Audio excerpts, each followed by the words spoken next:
Hello dear student, कैसे हैं। आज हम लेके आए मैकेनिज्म ऑफ ब्रीथिंग। तो मैकेनिज्म ऑफ ब्रीथिंग में मेनली दो चीज इन्वॉल्व है। पहला है इंस्पायरेशन। इंस्पायरेशन का दूसरा नाम क्या है? इनहेलेशन। इनहेलेशन में हम लोग क्या करते हैं कि एयर को अंदर लेके गए, बॉडी के अंदर कहाँ लेके गए?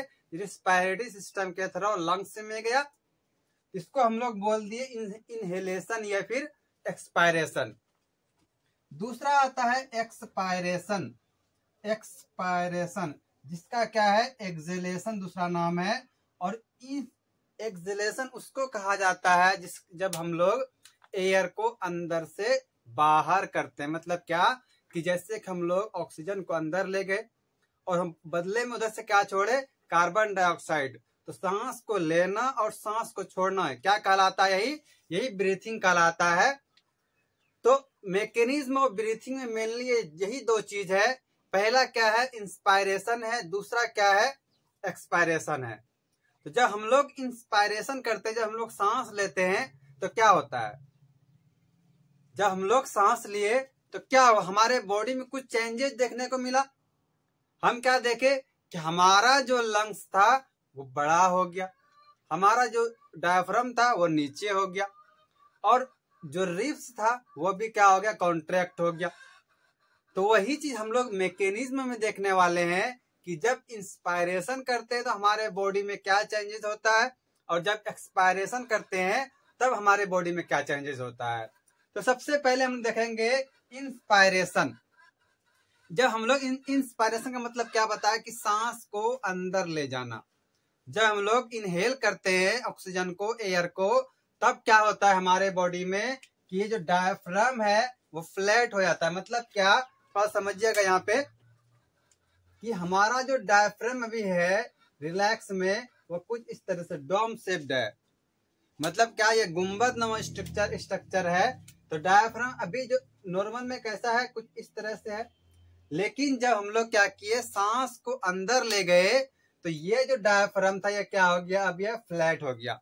मतलब क्या? वो सीधा हो गया। ये सीधा क्यों हुआ? क्योंकि हम जो एयर को अंदर ला रहे हैं तो उस एयर को कुछ ना कुछ जगह चाहिए ना। तो ये जैसे ऊपर था पहले कुछ इस तरह से, अब ये क्या हुआ? नीचे आ गया। तो इसके पास क्या थोड़ा और स्पेस हो जाएगा। वही चीज दिया है कि जब हम लोग इंस्पायर करते हैं तो डायफ्राम क्या फ्लैट हो जाता है, क्योंकि ये कॉन्ट्रैक्ट हो रहा है। जब ये कॉन्ट्रैक्ट होगा, जब ये फ्लैट होगा, इसका वॉल्यूम क्या होगा? थोरेसिस का बढ़ेगा। जब वॉल्यूम बढ़ेगा तो इसका क्या, वहां का जो प्रेशर होगा वो कम होगा। बाहर के कंपैरिजन में वहां का प्रेशर क्या होगा? कम होगा। तो बाहर से जो एयर है वो आसानी से अंदर जा सकता है। एक चीज और इसमें आता है इंटरकोस्टल मसल। ये क्या है?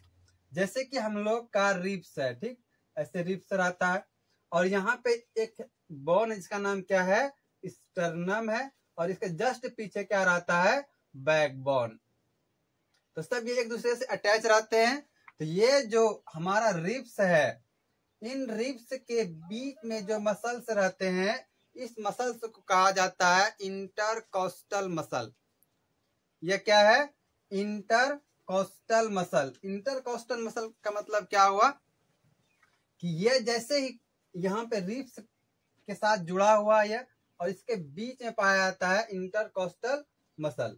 ये मसल क्या करता है कि जो रिब्स है उस रिब्स को कॉन्ट्रैक्ट करता है, पुल करेगा, बाहर की ओर पुल करेगा, और ये जो स्टर्नम है इसको थोड़ा ऊपर लेकर जाता है आउटवर्ड, और ये फिर डाउनवर्ड भी जाएगा, थोड़ा आगे भी जाता है।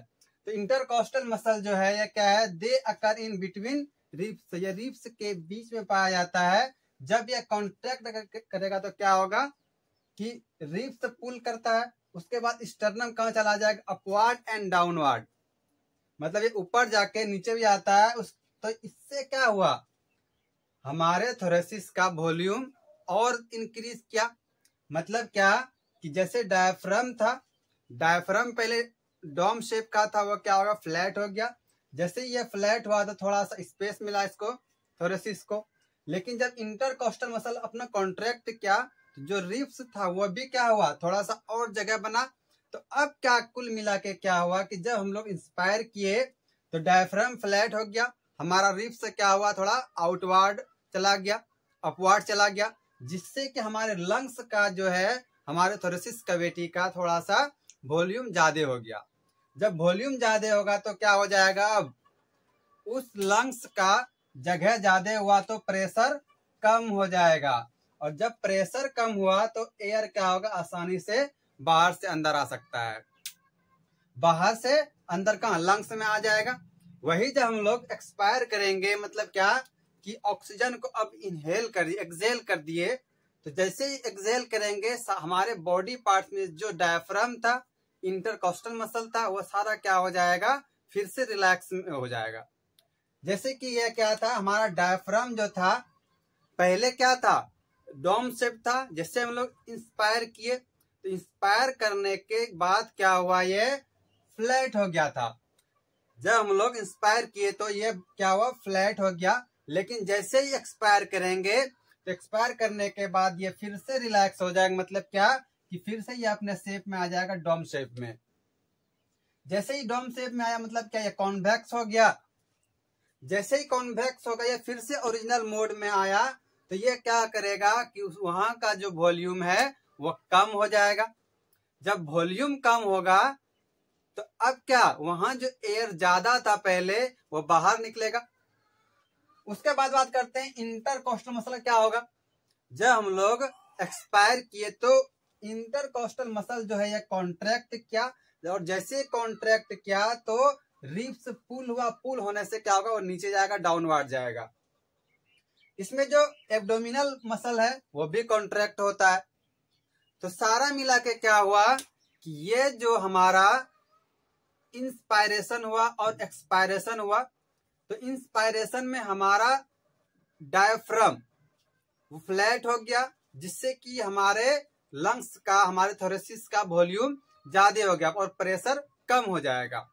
वही जब एक्सपायर करते हैं तो हमारा डायफ्राम और इंटरकोस्टल मसल, रिब्स, ये सब हम अपने ओरिजिनल मूड में आ जाते, रिलैक्स में आ जाते हैं। और क्या होगा, वहां का जो प्रेशर था ज्यादा हुआ क्योंकि वॉल्यूम कम हो गया।